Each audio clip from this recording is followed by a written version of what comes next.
Welcome to the Digital Government Podcast. Tune in to discover the future of governance and ways of getting there. Welcome back, everyone, from your usual host, Federico Plantera, to another episode of the Digital Government Podcast.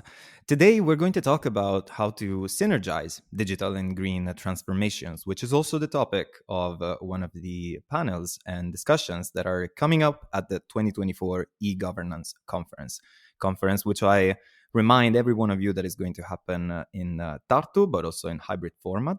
So in Estonia physically and online in the World Wide Web in the second half of May, so between May 22nd and May 23rd, with just a few things happening on the 21st. Here, we are introducing one of the sessions of the second day of conference, so May 23rd.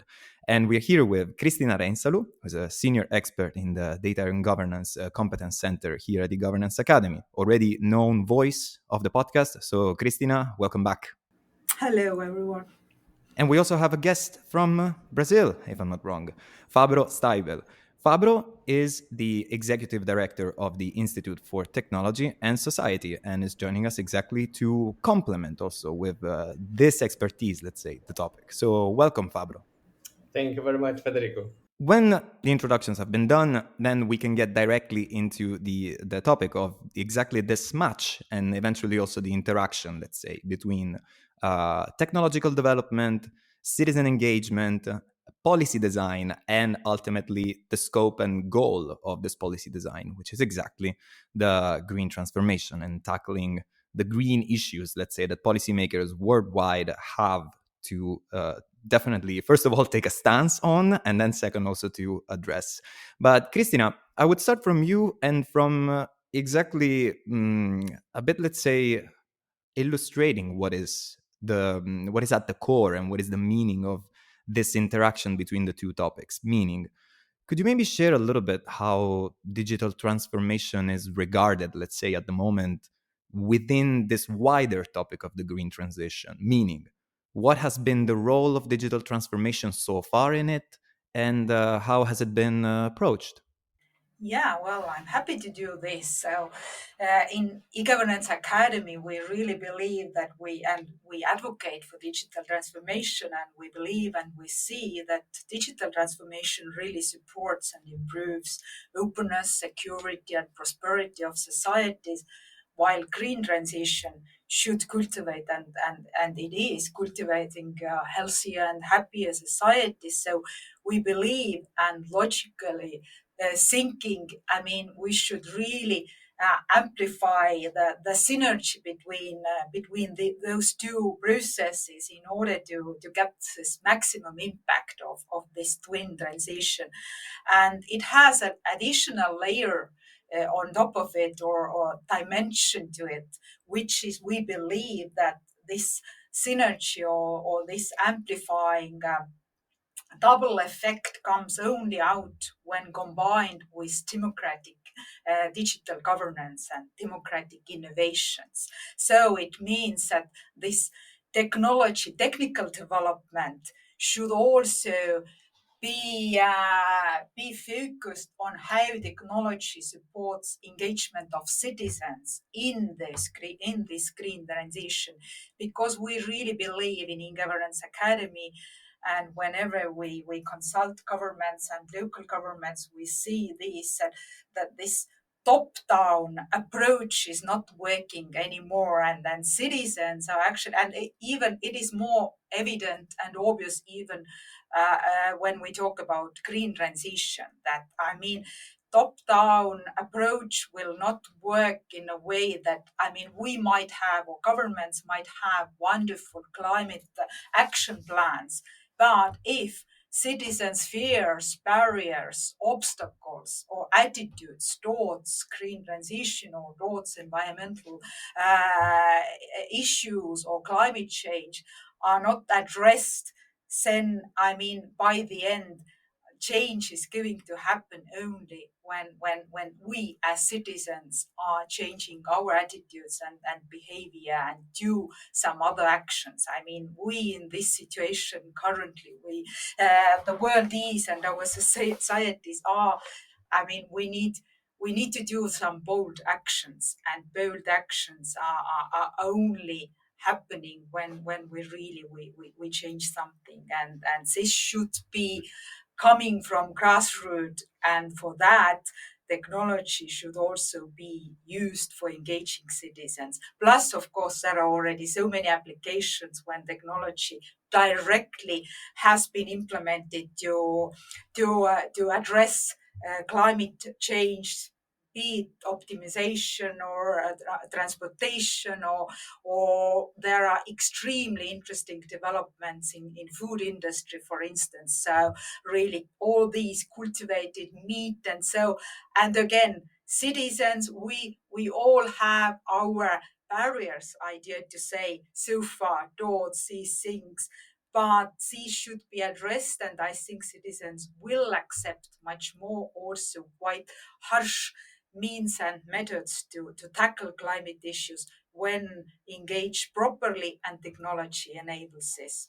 So essentially, when citizens are taken into consideration and into account, what they wish, but also what are their eventual oppositions, let's say, to certain policies, let's say, that can be done by governments at all levels. So not just national governments, but also local, regional governments on the topic, then might more easily, let's say, feel like they are even just by a slight amount more part, let's say, of the process. And obviously, Christina, I know that exactly as an expert in governance and engagement, you highlight exactly this connection between the two things, which honestly makes me think of another aspect that I remember studying when it came to policy design, and it's the dynamic of the policy shift, something that happens in welfare states, for example, very often, which is that if policymakers do not respond to changing conditions, let's say, such as those exactly of the climate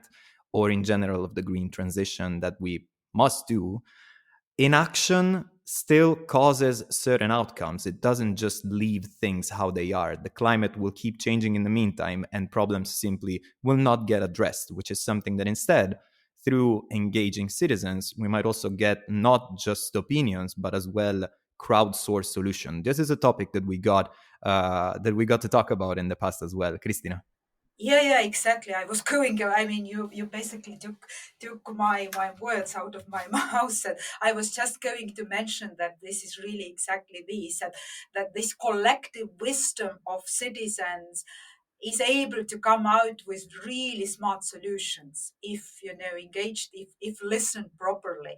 Because if, I mean, all policymakers should have as diverse perspectives as possible to be addressing all those challenges and issues properly, and this engagement via digital platforms enables this to really to have this diverse crowd participating and proposing solutions and discussing between different options and scenarios, which is all, I think, very relevant exactly in those green topics. Fabro, speaking of which, let's take a trip to the southern hemisphere, meaning uh, you're active in Brazil. And so my question to you is in previous episodes, let's say, and that we're not going to, let's say, recap in this moment, but with Christina as well, actually, we have exactly highlighted how these process of engagement of citizens through digital tools have actually led, let's say, to a number, as Christina just mentioned as well, a number of solutions crowdsourced that did have an impact and were taken into account in places like Tartu itself, the city where the conference will be held in Estonia this year. But what about instead the perspective exactly of the other hemisphere? Meaning, how do you see digital technologies, let's say, contributing to tackling environmental and social challenges in that part of the world?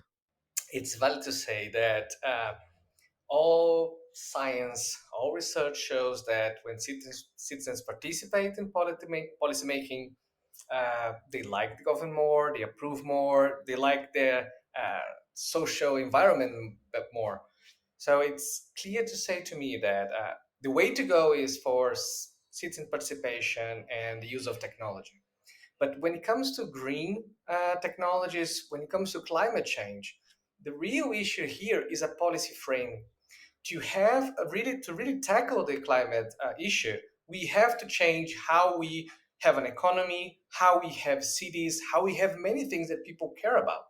So what we can do with technology is to find ways to ease the process of changing for more green societies. In the past, we were always looking on how technology can solve a problem. And now we are looking how technology can provide infrastructure so people, governments can solve problems. And this shift from servitude to infrastructure is quite recent.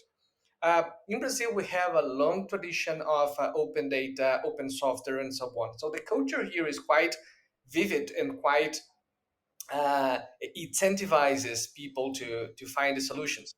That said, we have very few green technologies working as infrastructures, and the ones we have are usually done by civil society, not the government.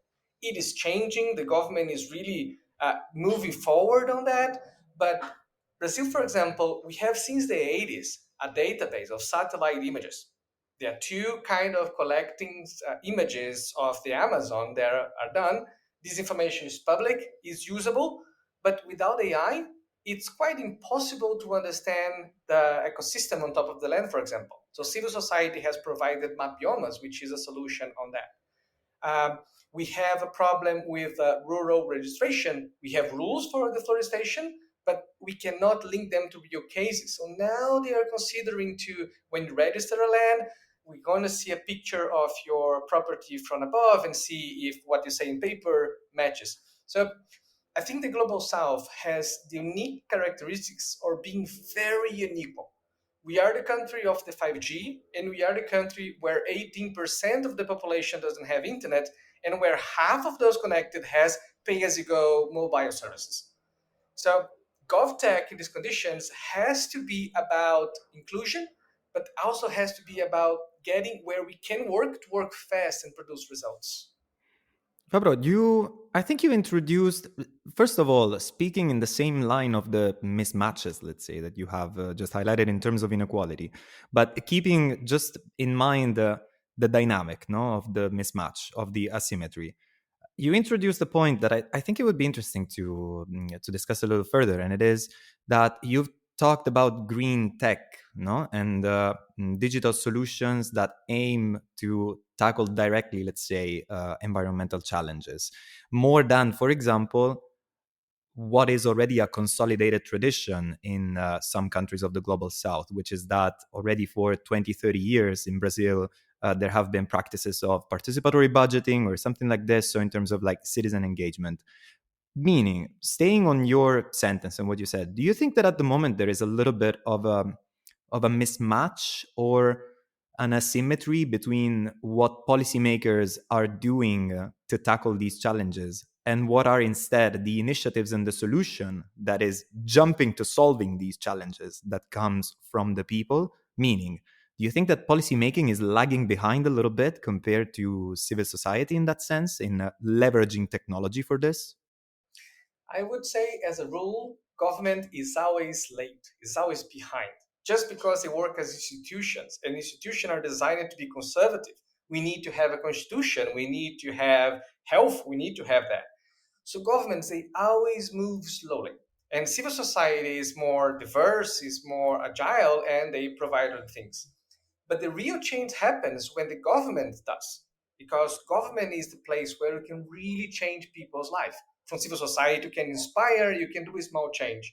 So here is where open government and civic participation plays a role. It's a mechanism that you push government forward and you help to shape the vision or where it should be going. In green tech or DPI for environment, for example, right now in Brazil and other countries, we are starting a movement to say we have to use technology for climate. This has been said for many years, but we don't have real good cases widely spread to do it. A first level of that is things that we already have: identity and payments. So if you have a good digital ID systems, then you can register a land, you can register your property, you can register supply chains and so on. If you have a good digital payment systems, you can provide loans, you can provide fundings, you can provide control of taxes and so on related to green deals. So I think what we are going to see now is that we're pushing the government forward to say, look at infrastructure, look at things. It's not about the bridge, it's about what connects cities. It's what we can do so society can build on top of that. Cities are an infrastructure. You register the land, people build on that, and then we have Turin, we have Rio de Janeiro. So I think this is where we are pushing forward the government to do it. Look at infrastructure. It's not about data, AI, blockchain, and so on. It's about what kind of problems we can solve from infrastructure level that can really make a dent on climate change. Christina, following up to this point, there is something else that I'm reminded of that we have discussed, and I heard you talk about quite a few times in the past, and it's exactly the dynamic of nudging and how, for example, engagement and like e-democracy and practices of this kind also can play the role of nudging policymakers, let's say, towards doing something about a certain problem. And I would say that it's something that you have also like hinted at before, but that policymakers sometimes do turn a little bit of a blind eye, let's say, when it comes to talking about the green transition. And this happens less, let's say, when maybe these decision makers have or maybe come, let's say, from either political parties or organizations that have the green transition or climate change as a main issue, let's say, in their programs, maybe like even like single party issues in this sense, as many green parties are, let's say, around the world in our political systems. But in general, when we talk about the green transition, I just happen to notice that sometimes there is the reaction of, yeah, the green transition, yeah, we have to do it, but like a little bit turned off, let's put it that way, as the excitement towards it. So in your opinion, how can policymakers instead be encouraged as well to experiment a bit more with more inclusive policy solutions on this topic? Yeah, I think that this is one of the rationale behind our session at the conference, to encourage, to show some really good practical showcases, positive showcases of how really engaging citizens in green issues can make a change. And really, first thing is that I think that every politician cares about public opinion, and I see this as engaging citizens in those wicked problems is even more a possibility. A win-win actually came. that you really, first thing, you have, as I mentioned already, different perspective, and you really, as a politician, as a decision maker, you really end up with better decisions, because you count on, and you can consider, you are enabled to consider all different perspectives, and really, but secondly, you are legitimize your decisions when you engage. Of course, you make them better, you add probably different new perspectives and ideas you discuss, but by the end, you are creating this trust relation, and this trust relation and acceptance to your measures, to decisions, is very important. It is everything, because other way, without trust, I mean, citizens are not going to behave according to your legislation. And really, as we already discussed, those collective wisdom is able to come out with really good and bold solutions. And according to different studies, also, I mean, citizens, when it comes to climate issues and climate conversations, are rather bolder in terms of the proposed solutions than politicians. So really, this is a win-win game.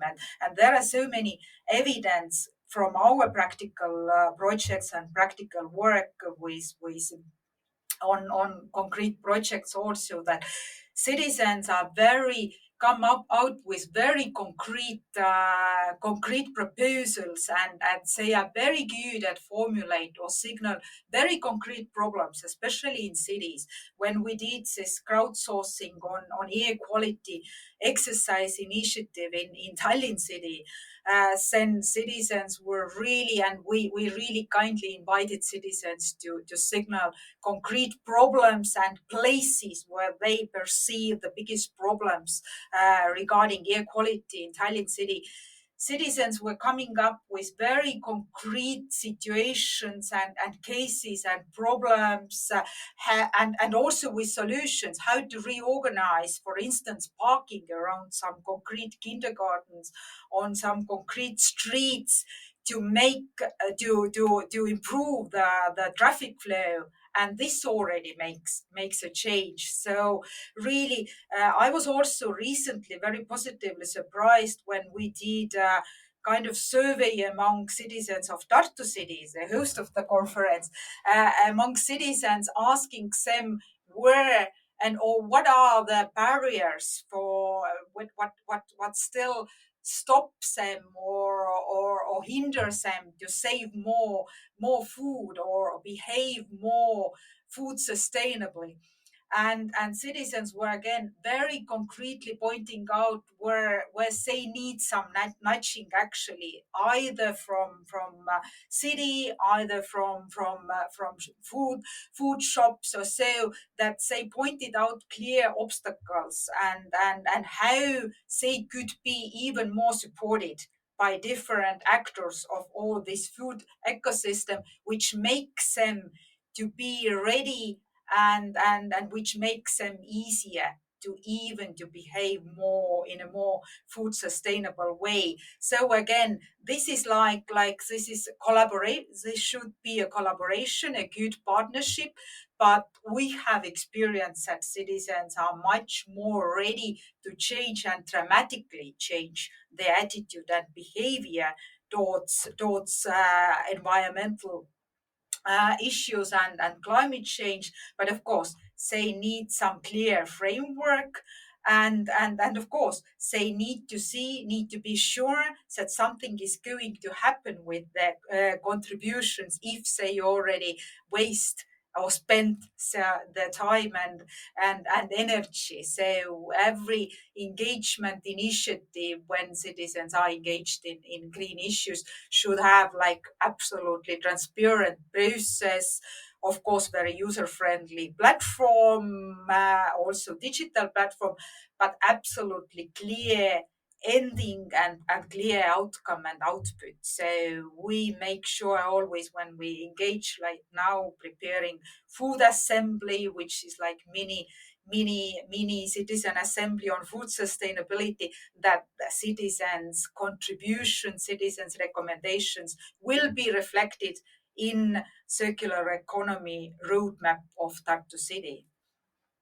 Fabio, on this point, actually, it made me think of something that is a bit part of my personal experience, actually, but it's very connected to this topic, and it's the fact that my mother, for example, or in any case, in my family in general, since I was a child, we've always been recycling, for example. We've always been taking certain measures individually and at this micro household, one household family level, let's say, to do our part, no?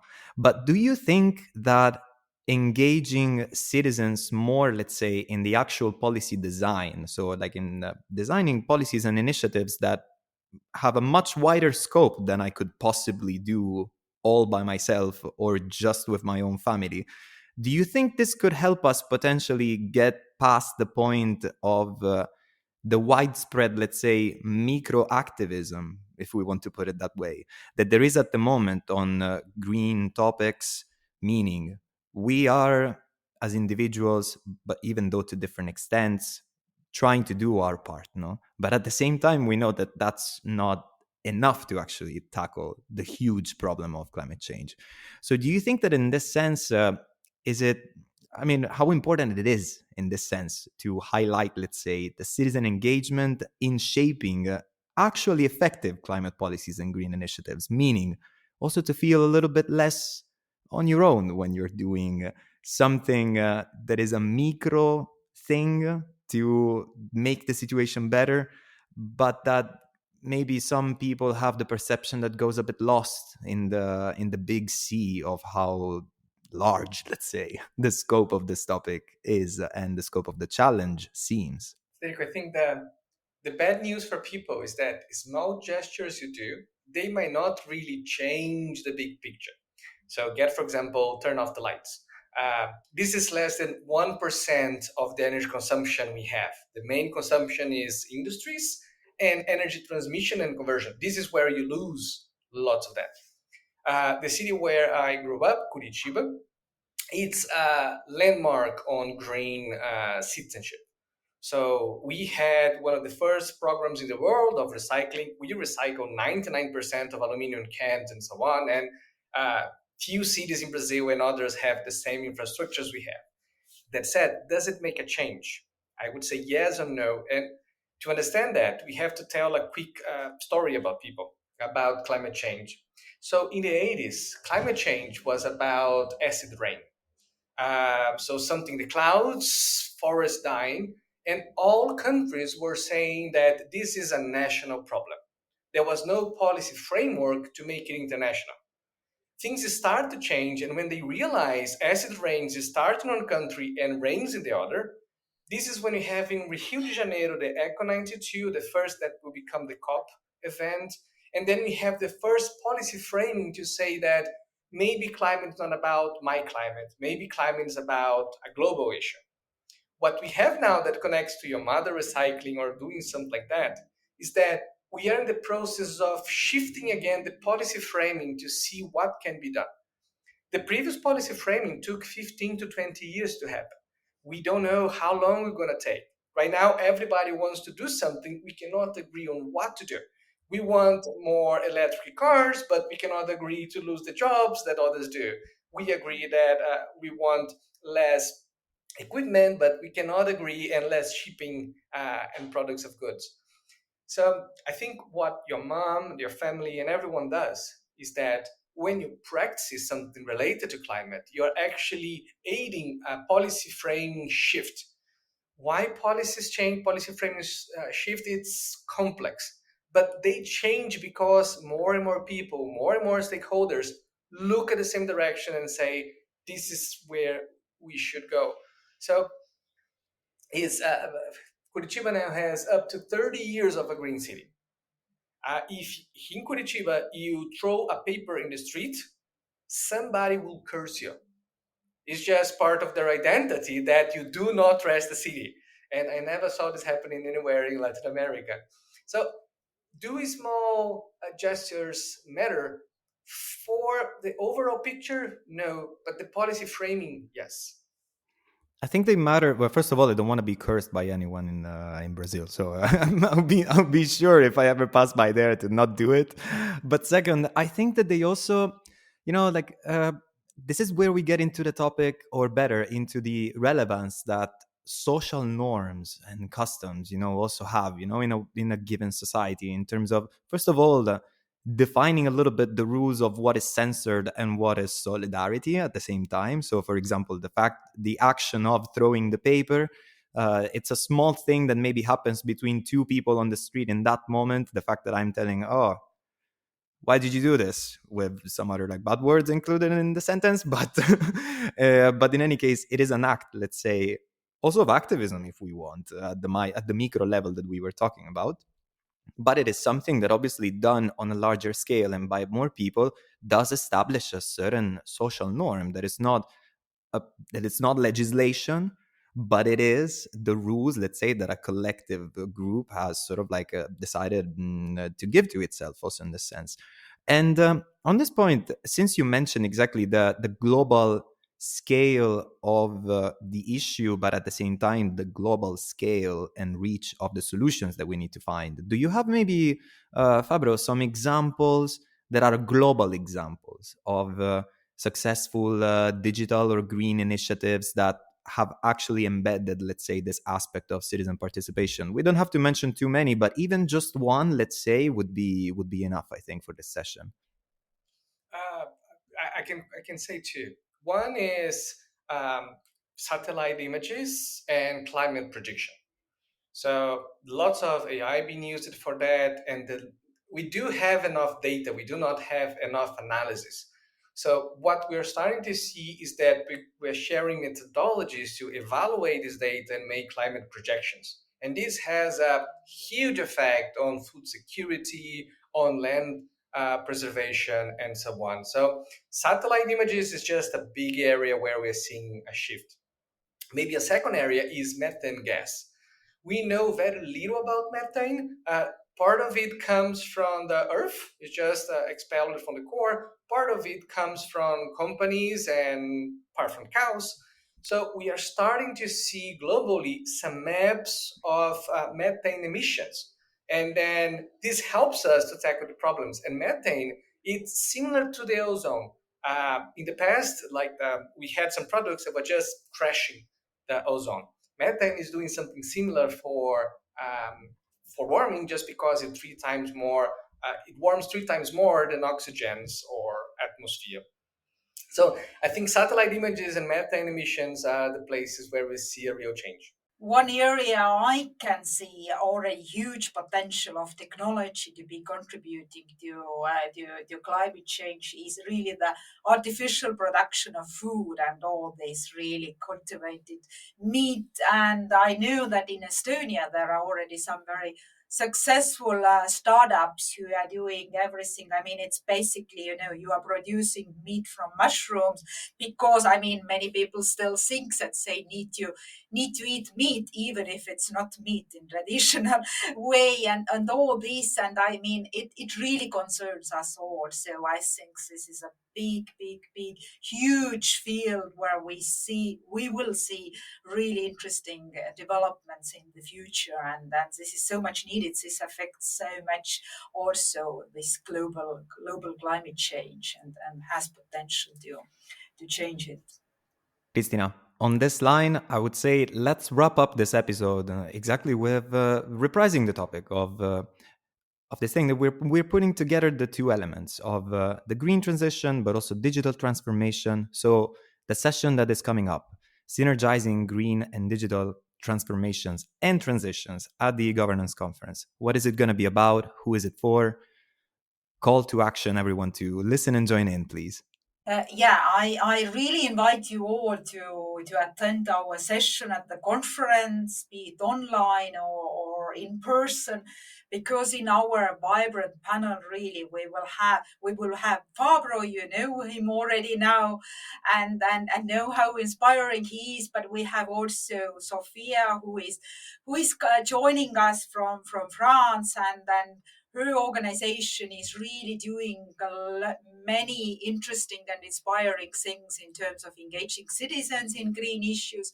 And then we have one politician who really showcases their green tech technologies from Tartu City, from the host of the conference. And we will also explore many global examples of democratic green and tech innovations in our session. So please stay tuned. Cristina, thanks a lot for this overview and for the invitation, which is the only thing left to me as well to do for the upcoming e-governance conference 2024 happening in Tartu, Estonia, and also in a hybrid format online between May 21st and May 23rd. Full conference days are going to be the 22nd and the 23rd, and you will see there me, you will see there Cristina, you will see there also Fabro. Fabro, thanks a lot for joining us today. No, thank you very much. I'm really excited with the event. I think last edition, Christina told me that at least 200 Brazilians attended. And I can testify that because I saw people going. So I think it's going to be a wonderful moment to have the GovTech agenda and eventually the environment agenda as well. A wonderful moment to speak more Brazilian Portuguese, if possible, than you already do in Brazil. And Cristina, thanks a lot to you as well for joining. Thank you. Thanks a lot to all our listeners as well. And stay tuned for the next episodes where we keep introducing the topics and the speakers of the e-governance conference. And that's it for today from me as well. Have a nice day. This podcast is brought to you by the eGovernance Academy. Tune in next time.